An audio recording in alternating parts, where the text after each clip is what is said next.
По шести пат се враќа од почеток судењето за случајот Талир за финансирањето на политичката партија ВМРО-ДПМН, бидејќи се поминати повеќе од 90 дена од последното одржано рочиште.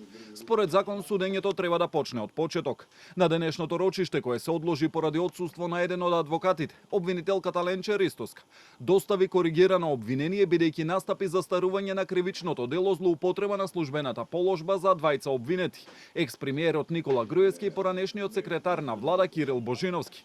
Но на нив и останатите обвинети ќе им се суди за перење пари.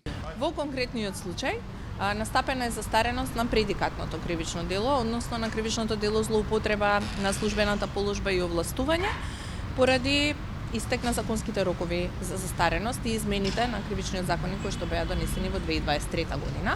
Меѓутоа и покрај застарениот предикат, согласно законот, а и постоечката судска пракса, не постојат правни пречки да се гони перењето пари. Во овој случај, за кое што застареноста, согласно закон, настапува во 2035. Овој случај во судска постапка влезе во февруари 2019-та, а досегашните враќања од почеток беа резултат на смена на суди и поротници. Дополнително влијание за развлекување на постапката има и измените на кривичниот законник од 2023-та, кои доведоа до намалување на законските казни, а со тоа и на роковите за застареност.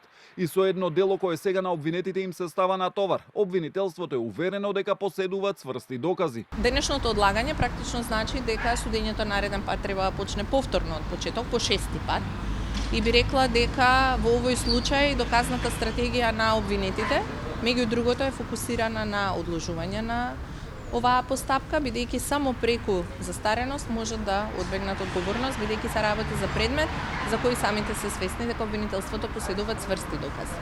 Во овој случај обвинети се и Милеја Накиевски, Илија Димовски и Леко Ристоски. Предметот го суди судијата Илија Трпков.